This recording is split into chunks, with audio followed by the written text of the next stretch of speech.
ஸ்தோத்திரம். हाँ, प्रभु को धन्यवाद हो। நமக்காக பரிந்து பேசுகிற ஒரு தெய்வம். हमारे लिए वकालत करने वाला प्रभु। அது உண்மையிலே அது ஒரு வல்லமையான வார்த்தையை கர்த்தர் தருகிறார். सच में एक सामर्थ्य वचन प्रभु देता है। பழைய ஏற்பாட்டு காலத்திலும் கூட पुराने नियम में भी தேவன் அப்படிப்பட்ட ஜனங்களை தீர்க்கதரிசிகளை கர்த்தர் வைத்து எச்சரித்தார். भविष्यवक्ताओं को देखकर प्रभु उन्हें जो है चेतावनी दिया। நல்ல வார்த்தைகளை நாம் கேட்டோம். अच्छा वचन को हमने सुना है। அந்த நினைவு எப்பொழுதும் பரிந்து பேசுகிறவர். वो विचार हमेशा होना है, हमेशा हमारा वकालत। 24 மணி நேரமும் தெய்வம் நமக்காக பரிந்து பேசுகிறார். 24 घंटा परमेश्वर हमारे लिए वकालत करता रहता है। காரணம் என்ன? कारण क्या है? அவரே தன்னுடைய இரத்தத்தை சிந்தி நம்மளை மீட்டுக் கொண்டார். उसने अपने लहू को गिराकर वो हमें बचाया है। நாங்க ஒரு முறை அங்க पुलिस स्टेशन போகக்கூடிய ஒரு சூழ்நிலை எம்மி வீட்டுக்காக. हम एक बार पुलिस स्टेशन जाने का स्थिति आ गया था एमी के घर के लिए।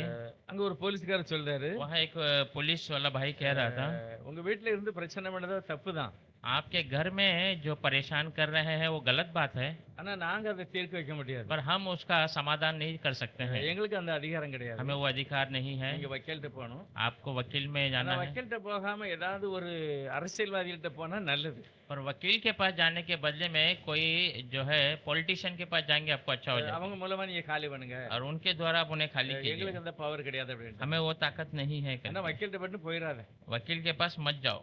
இப்படி இருக்கும்போது நாங்க ஒரு நாள் போகும்போது எங்களுக்காக பேசுறதுக்கு ஒரு காங்கிரஸ்காரர் வந்திருந்தாரு. ऐसे स्थिति में हम जाते समय हमारे लिए बात करने के लिए एक कांग्रेस का अधिकारी அவர் आया। வரும்போது நான் மேல ஒரு அந்த போலீஸ் ஸ்டேஷனுக்கு மேல ஒரு ஆபீஸ் இருக்கு, वो आते समय मैं पुलिस स्टेशन के ऊपर एक ऑफिस था।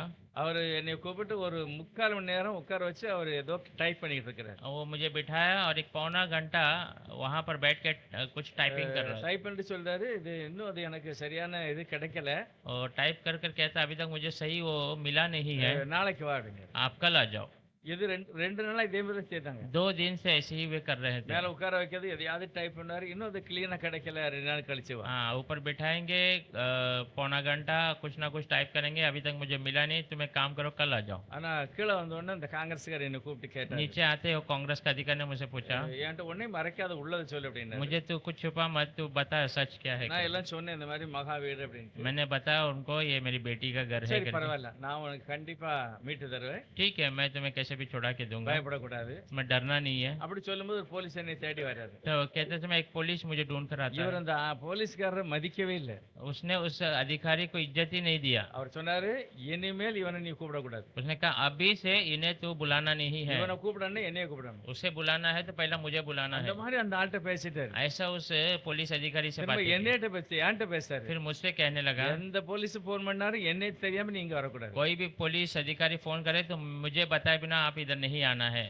சரின்ட்டு வந்துட்டு அன்னையோட அந்த தொந்தரவு இல்ல. ठीक है करके आया, उस दिन से वो परेशानी नहीं था। கடைசியில அவர் வந்து எப்படி சொன்னாரோ அதே போல அந்த வீட்டை மீட்டு கொடுத்தாரு. कैसे उसने आखिर में कहा वैसे ही हमारे घर को उसने छुड़ा कर दिया। நான் தேவனையே சார்ந்திருக்கிறோம். हम परमेश्वर पर ही बने ஒரு रहते நாள் हैं। நான் கல்வால போய் நிறைய சில ஆளை தேடுறது, ஒரு வக்கீல பிடிக்க நிறைய இடத்துக்கு போயிட்டு வந்தேன் நான் ஆமோசம். एक बार हम कलवा जाकर बहुत लोगों को ढूंढकर वकील ढूंढने के लिए बहुत जगह जाके आए थे। ஆனா ஒரு நம்பிக்கை எனக்கு, கர்த்தர் நமக்கு வெற்றி தருவார். पर एक भरोसा था कि प्रभु ही हमें विजय देगा।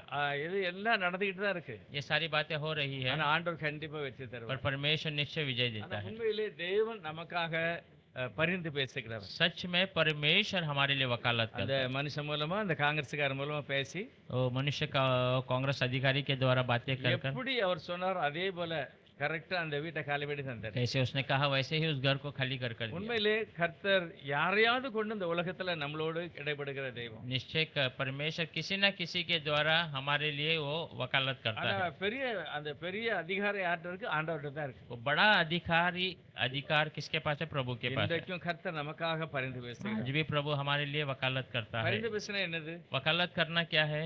இவன் தப்பு பண்ணிட்டான் நான் பாத்துக்கிட்டு தானே சொல்லுவாரா? ये गलत किया मैं देख लूंगा ऐसा कहता है क्या? தேவன் சொல்கிறார், இவன் என்னுடையவன், परमेश्वर कहता है ये मेरा है, இவனை நான் ரத்தம் சிந்தி மீட்டுக்கிட்டேன், इसे मैं अपने लहू देकर छुड़ा दिया, என்னுடைய கண்ட்ரோல்ல தான் இருக்கான். ये मेरे अधीन में है। ஆனா சாத்தான் தான் இவன் எதையாவது பண்ணிக்கிட்டு और இருக்கான். शैतान इसके विरोध कार्य कर रहा அதனால है। நிச்சயமாக கர்த்தர் அந்த சத்துரு கையில நம்மள விட மாட்டார். निश्चय परमेश्वर हमें उस शत्रु के हाथों में नहीं देता। நடக்காததெல்லாம் கர்த்தர் நடத்தி जो முடிவார். नहीं होता है उसको भी प्रभु कर कर देता எல்லா है। பிரச்சனைக்கும் அவர்தான். सारी परेशानी का अंत वही है, என்ன பிரச்சனைனாலும் சரி कोई भी परेशानी क्यों ना हो, கர்த்தர் நிச்சயமாய் நம்மளை காப்பாற்றுவார். प्रभु निश्चय हमें हमें बचाएगा।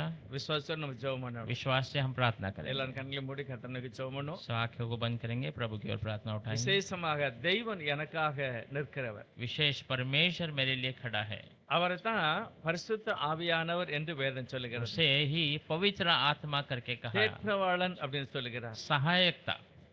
அதே சமயத்துல இயேசுவே அந்த தேற்றவாளன். उसी समय में यीशु ही वो सहायकता है। யோபு சொல்லுகிறார், अय्यूब कहता है, எனக்காக பரிந்து பேசுகிற ஒரு ஆள் இருந்தா நல்லது. अगर मेरे लिए कोई वकालत करने वाला होता तो अच्छा होता। அடுத்து சொல்லுகிறார், எனக்காக பரிந்து பேசுகிறவர் பரலோகத்தில் இருக்கிறார். उसके बाद कहता, मेरे लिए वकालत करने वाला स्वर्ग में है। உண்மையில அது ஒரு பெரிய மகிமையான ஒரு சாட்சி. सच में एक बड़ी महिमा की गवाही है। தெய்வம் இன்றைக்கும் ஜீவிக்கிறவர். परमेश्वर आज भी जीवित है। ஒவ்வொரு மிஷனரிகளுக்காக அவர் நிற்கிறார். हर एक मिशनरियों के लिए वो खड़ा है। ஒவ்வொரு கிறிஸ்தவர்களுக்காக हर एक நிற்கிறார். मसीहों के लिए वो खड़ा ஒவ்வொரு है। கிறிஸ்தவ கர்த்தருடைய பிள்ளைகளுக்காக हर एक நிற்கிறார். मसीह के बच्चों के लिए वो खड़ा है। படிப்பானாலும் சரி, पढ़ाई हो திருமண या வாழ்க்கையானாலும் சரி, शादी की बातें இல்ல हो குடும்பத்துல பிரச்சனை या ஆனாலும் परिवार में परेशानी हो, ஆண்டவர்ட்ட மட்டும் நம்ம சொல்லிட்டோம், प्रभु से केवल हम कह देंगे तो, நான் பாத்துக்கிறத நீ பயப்படாதன்னு मैं சொல்லுவார். देख लूंगा तो घबरा मत, ऐसा எவ்வளவு कहते நல்ல ஒரு தெய்வம் हैं। பாருங்க. कितना अच्छा हमारा परमेश्वर। மகிமையானவரே நன்றி சொல்லுகிறோம். महिमा का खुदा धन्यवाद करता हूं। எங்களுக்காக ஒவ்வொரு நாளும் நீர் நிற்கிறீர். हमारे लिए हर एक दिन आप खड़े रहते हैं। பவுல் சொல்லுகிறார், அக்கினி அஸ்திரங்களாம் வீசினாலும் அது உன்ன மேல வராது. पौल कहता, आग के अस्त्र तुम्हारे ऊपर फेंके जाए तो भी वो तेरे ओर நீ नहीं आएंगे। விசுவாசம் என்கிற கேடகத்தை கரத்துல பிடிச்சுக்க. तू विश्वास के उस डाल को अपने हाथों में पकड़ அவர் कर, போடுகிற எல்லாம் அதுல முட்டி உடைந்து वो போய்விடும். डालने वाली सारी बातें वहां आकर ठोकर खाकर நம்முடைய गिर जाएगी। விசுவாச உலகத்தை செய்யும். हमारा विश्वास दुनिया पर विजय पाएगा। இயேசு அதுதான் நம்மிடத்தில் எதிர்பார்க்கிறார். यीशु वही हमसे चाहता है। நன்றி சொல்லுகிறோம் பிதாவே. धन्यवाद करते हैं पिता। கர்த்தருடைய வார்த்தையை பகிர்ந்தது அருமையான பிரதரை நன்றி प्रभु के சொல்லுகிறோம். वचन को बांटने वाले भाई, प्यारे भाई को धन्यवाद। சகல தேவைகளையும் அவருக்கு அற்புதமாய் செய்யுங்க. सारी जरूरतों को उसको पूर्ति करके வேலை दीजिए। செய்கிற இடத்துல कामों के स्थानों में எல்லாத்திலும் கர்த்தர் உதவி செய்யுங்க. सब में प्रभु मदद வந்திருக்கிற कीजिए। ஒவ்வொருவரையும் கூட உம்முடைய நாமத்துல வாழ்த்துகிறோம். आए हुए हर एक को आपके नाम से आशीष करते हैं। நீர் எல்லாருக்காக வாதாடுகிறவர் என்பதை நாங்கள் தெரிந்து நடக்கணும். सबके लिए वकालत करते हैं करके हम जान कर உம்முடைய चलें। பிரசன்னம் எப்பொழுதும் எங்களோட கூட आपकी இருக்கட்டும். प्रसन्नता हमेशा हमारे साथ எங்களை रहे। தாழ்த்தி ஒப்பு கொடுக்கிறோம். मैं आपको नम्र कर आपके எங்களுடைய हाथ में देता விண்ணப்பம் எங்களுடைய ஜெபம் எல்லாம் உம்முடைய சமூகத்துல हूं। இருக்கட்டும். हमारी विनती, हमारी प्रार्थना सब आपके उपस्थिति में। இயேசுவினுடைய நாமத்துல பிதாவே. यीशु मसीह के नाम से मांगते हैं पिता। आमीन। आमीन।